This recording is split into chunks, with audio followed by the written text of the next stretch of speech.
ఏంట్రా వెతుకుతున్నావు? తినడానికి ఏం లేవు కదా, ఏదో ఒకటి తిందామని. పల్లీలు ఎక్కువ తినకరా, పైత్యం చేస్తుంది. నాకు ఏదో ఒకటి స్నాక్ చేసి పెడతాలే. సరే సాయంత్రం. అమ్మా చెప్పు. టాబ్లెట్లు వేసుకున్నావా? వేసుకున్నాను రా. నిజం చెప్పమ్మా. నిజంగా వేసుకున్నాను నాన్న. నా మీద ఒట్టు వేయను.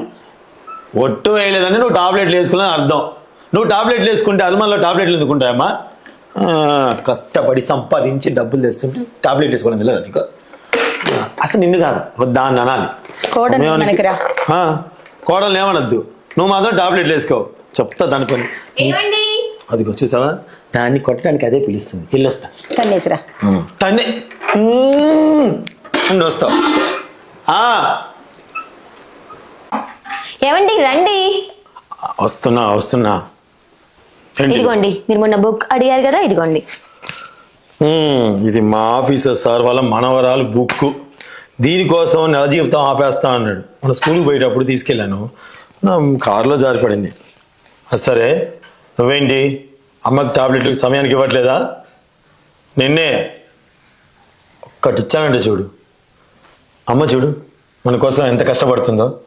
అరే ఇంట్లో ఖాళీనే కూర్చుంటున్నావు కదా, అమ్మకి సమయానికి టాబ్లెట్ ఇవ్వాలని తెలియదా? ఈసారి ఆ మిస్టేక్ చేయకు. అమ్మా ఈ బుక్ గురించి చెప్పాలమ్మా. అమ్మా ఇదిగో మొన్న పోయింది అన్నాను కదా, బుక్ దొరికింది. అమ్మా ఈరోజు నేను ఆఫీస్కి వెళ్ళను, మన ఇద్దరం వాకింగ్కి వెళ్దాం. నేను రాను. నువ్వు నడిపిస్తావు. వాకింగ్ అంటే నడిపిపోతే ఏం చేస్తారు ఏంటి? అయినా నేను రాను.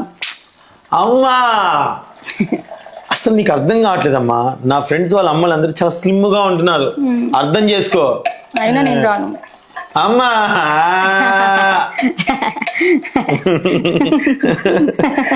ఓయమ్మో నువ్వు ఎట్టకాలంగా నవ్వుతున్నా నాకు తెలుసమ్మా, నాకు తెలుసు.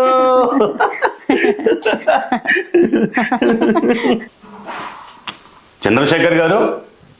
డాక్టర్ గారు నమస్తే. కూర్చోండి.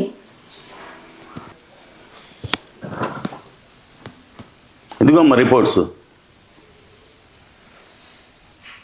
అయ్యో డాక్టర్ గారు, మీరు తీసుకొచ్చారేంటి? చెప్తే నేనే వచ్చేదాన్ని కదా. వెళ్ళేదారే కదమ్మా, మెడికల్ రిపోర్ట్స్ ఇచ్చి వెళ్దామని వచ్చాను. ఏంటి మెడిసిన్స్ మందులు వేయట్లేదా? ఇంకా వేయదలుచుకోలేదండి. అదేంటమ్మా, వేయకపోతే ఎలాగా? వేయడం వల్ల లాభం ఏముంది? అదేంటమ్మా, టాబ్లెట్ వేయడం వల్ల లాభం ఏముందంటావేంటి? టాబ్లెట్ వేస్తే లాభం ఉంటుందంటారా? ఎందుకుండదు, అందుకేగా టాబ్లెట్స్ రాసిస్తుంది. మందులు వాడితే నయమవుతుంది. నాకు మాత్రం మామూలు స్థితికి రావడం ఇష్టం లేదు డాక్టర్ గారు. అదేంటమ్మా, నువ్వు ఇలా ఆలోచించడం చాలా తప్పు. డాక్టర్గా నేను ఒప్పుకోను.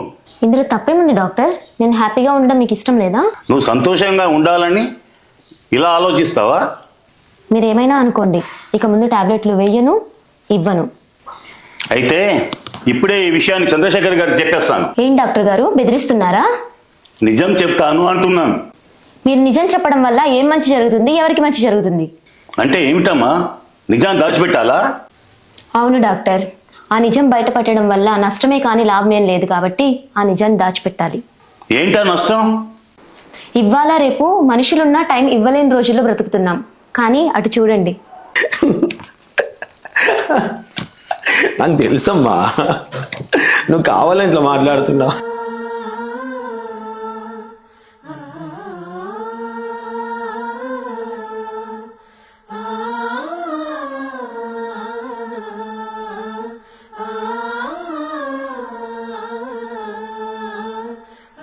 చూడండి, వాళ్ళమ్మ లేదు అని తెలిసినా కూడా తన ఊహల్లో వాళ్ళమ్మ ఉంది అనుకొని ఎంత ప్రేమగా చూసుకుంటున్నాడో.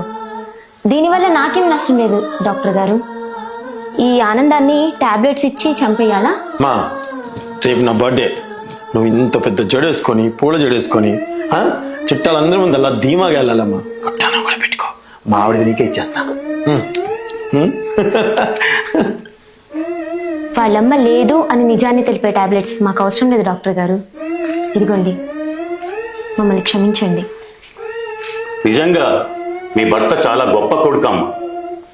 ఈ సమాజంలో కొంతమంది కొడుకులు తన తల్లిదండ్రులు తిన్నారో లేదో కూడా ఎంక్వైరీ చేసుకోలేని పరిస్థితుల్లో ఉన్న ఈ రోజుల్లో తన తల్లి లేకపోయినా తల్లిని ఉన్నట్టుగా ఊహించుకుంటూ జీవిస్తున్న నీ భర్త చాలా గొప్పవాడమ్మా.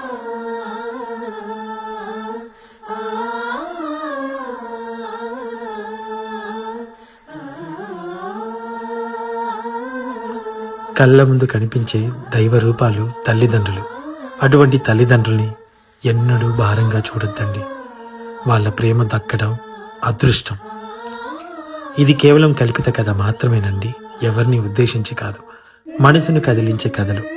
పేజీని ఫాలో చేయడం మాత్రం మిస్ అవ్వకండి. మంచి కథలు చూడాలనుకునే వాళ్ళు మాత్రమే. నమస్కారం, నా పేరు చందు కండ్రాతి.